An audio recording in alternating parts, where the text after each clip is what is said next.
I thought God had given me a special destiny. E finalmente saiu o episódio 9, episódio final da primeira temporada de Demolidor Born Again. E temos grandes revelações. Justiceiro voltou e o bicho pegou. Realmente tá insano. Quer saber com todos os detalhes? Então, fica aí. Fala pessoal, eu sou Luciano Teixeira e depois de assistir, acabei de assistir o episódio 9, episódio final de Demolidor Renascido, e ainda tô tentando digerir tudo o que aconteceu. Um bom episódio, um excelente episódio, muito corrido, insano, completamente insano, assim ó, não para respirar um momento algum nesse episódio. É tudo acontecendo ao mesmo tempo, e isso de uma forma muito interessante, porém também o início ele é muito autoexplicativo, um defeito que a Marvel tem já há muito tempo de pegar a trama e desenhar, explicar tudo exatamente da forma mais óbvia possível, e isso acaba frustrando algumas pessoas com relação, por exemplo, à volta do Fog Nelson que não voltou, e a questão Vanessa, Rei do Crime, que sim mandou matar o Fog junto com o seu cliente, porque a grande questão toda é aquele porto, o Red Hook, onde lá rolava contrabando, lavagem de dinheiro e a corrupção e o crime rolava solto. Tudo era sobre isso, porque o Fog estava envolvido com um cliente que sabia das coisas ali. Inclusive tinha documentos dizendo que não fazia uma parte do estado de Nova York aquele porto. Isso poderia expor diversas questões sobre a corrupção da Vanessa sozinha até então. E aí, queima de arquivo, mata o Fog, Fog não voltou, esquece esse boato que rolou há algum tempo de que o Fog poderia ter escondido a própria morte. Não, o Fog tá morto, já era, acabou. Porém, a partir daí, nós temos um episódio com um ritmo totalmente alucinante. E isso é bom, mas ruim ao mesmo tempo. Bom no sentido da gente ter um bom episódio, que passa muito rápido, foi 1 hora de episódio que passou voando. Mas ao mesmo tempo dá um contraste, porque os episódios anteriores, eles ficaram divididos entre a versão anterior, que foi gravada antes de Demolidor Renascido, e a versão nova, que ficou uma colcha de retalhos, que a gente não sabia para onde ir, para onde iria o andamento dessa série. E isso deixou com vários altos e baixos, com episódios extremamente arrastados, a série não andava, para andar tudo agora. Só agora, no último episódio, as coisas resolveram andar. Depois de 8 episódios, que foi tudo muito lento, resolveram colocar tudo no último. Isso é muito louco, tá? Porque foi realmente muito abrupto, mas não é ruim. E o episódio vai para um outro lado, que realmente o Wilson Fisk, aí a gente vê a grande diferença. Por mais que seja o mesmo ator, o Vincent D'Onofrio, tem grandes diferenças do Wilson Fisk da Netflix pro Wilson Fisk da Marvel Studios, tá? Porque assim, tudo que acontecia na série da Netflix, por mais que ele fosse muito ruim realmente, um cara mau, um cara que fizesse várias coisas realmente muito pesadas, tudo funcionava de uma forma muito bem, digamos, sutil, porque tudo tinha uma justificativa e ia acontecendo, até realmente a gente ver que o Rei do Crime é um cara realmente tenso. Aqui, nessa série, não, aqui ele tem bem o tipo vilãozão, sabe? Ele é aquele vilãozão, assim, ó, assumidamente, sabe? A Marvel assume isso, traz por uma questão muito mais quadrinhos, porém acaba se afastando um pouco daquela versão Netflix. Até aí tudo bem, a gente tem que parar de ficar comparando uma coisa com a outra, porque realmente se a gente for ficar comparando, não tem como, tá? A gente tem que esquecer a série da Netflix, por mais que a volta da Karen, por exemplo, foi muito legal e dá um conforto ver a Karen voltando, sabe? E a Doutora Heather, que é muito chata, numa boa, sendo afastada ali. Isso já muda muita coisa também. Agora as coisas estão completamente escancaradas em Nova York. Rei do Crime estabelecido como um vilão clássico. E aí vira tudo de ponta cabeça. Ele tá junto com a Vanessa, essa coisa assim de... Ah, a Vanessa tava traindo o Rei do Crime, não sei o que, não sei o que. Não, os dois estão juntos e são basicamente muito iguais, com objetivos idênticos, tá? Inclusive depois do ocorrido, ela tava nervosa e tal. E o Rei do Crime simplesmente manda matar o Matt Murdock no hospital. Uma forma até um pouquinho preguiçosa, né? Foi lá o Buck lá com uma injeção para matar o cara, para resolver o problema. E aí sim começa a ação desenfreada do episódio, porque depois disso o Matt Murdock descobre que estavam indo matar ele, ele foge e vai diretamente para sua casa. Cai lá todo quebrado, com um tiro no ombro e tal. A sorte dele que a Karen ligou pro Justiceiro e o Justiceiro estava exatamente lá. E essa é uma das cenas mais legais do episódio, talvez até da série, quando a Força Tarefa Antivigilante chega lá. E aí é brutal, porque o Justiceiro ele chegou chegando, ele massacra geral ali, enquanto o Matt Murdock / Demolidor fica ali lutando e tal, aquela coisa meio ninja, o Justiceiro sai massacrando. E depois daquele massacre todo que a Força Tarefa Antivigilante, não todos, né, porque a Força Tarefa é maior do que a gente imagina, são massacrados dentro do apartamento do Matt Murdock.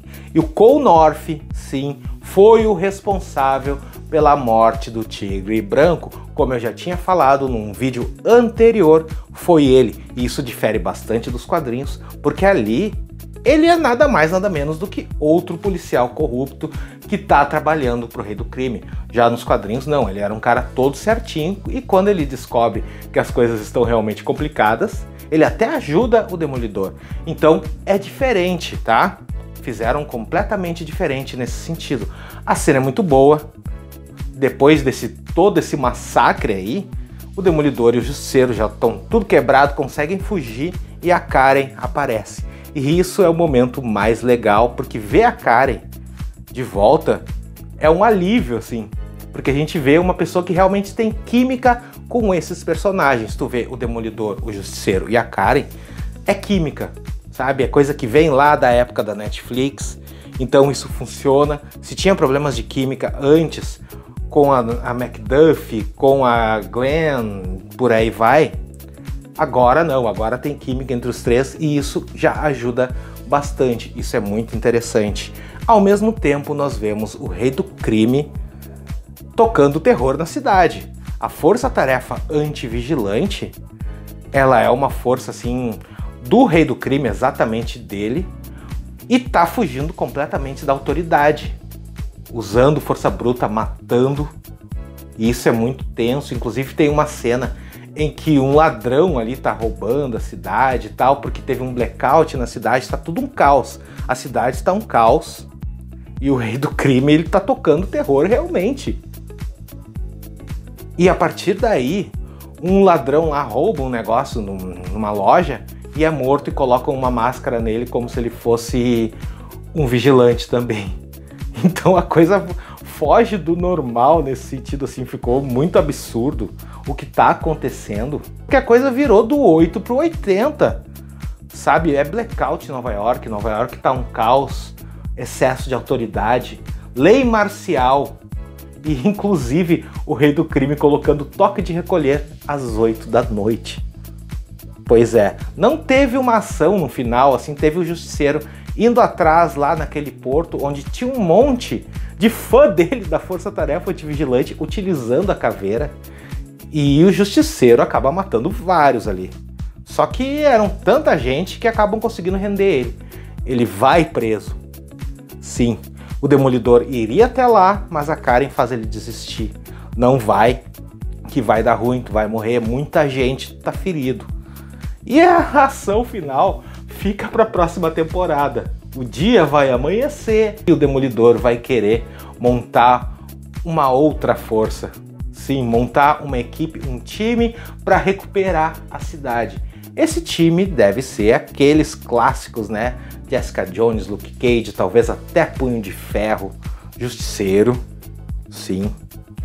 E as cenas do Rei do Crime são brutais, assim, porque ele tá querendo descobrir quem tá contra ele.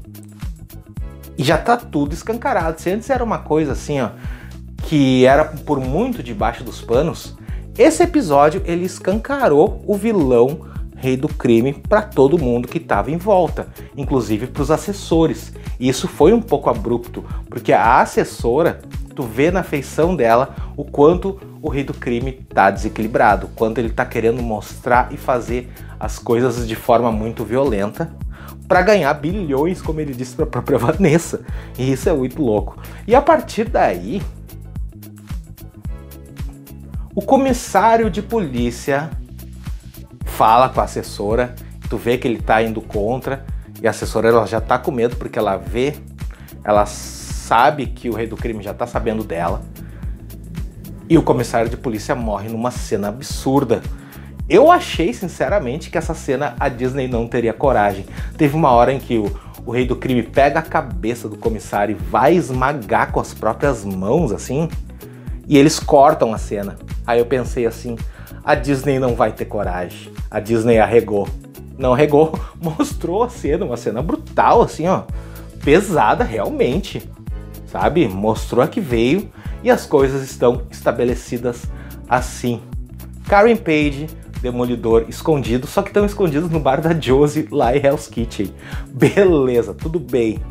Rei do Crime virou uma espécie de ditador de Nova York, com lei marcial, com horário para se recolher, com uma força-tarefa antivigilante tocando o terror na cidade, cada vez mais forte, e prendendo todos os seus adversários em uma cela. Isso é muito louco, inclusive o justiceiro, o Frank Castle, estava lá preso. E aí a gente entra na cena pós-crédito. Sim, a cena pós-crédito poderia ser o Fog vivo. Não foi, não teve nada disso, e sim o justiceiro preso ali, conversando com o guarda da força-tarefa, que é fã dele, né?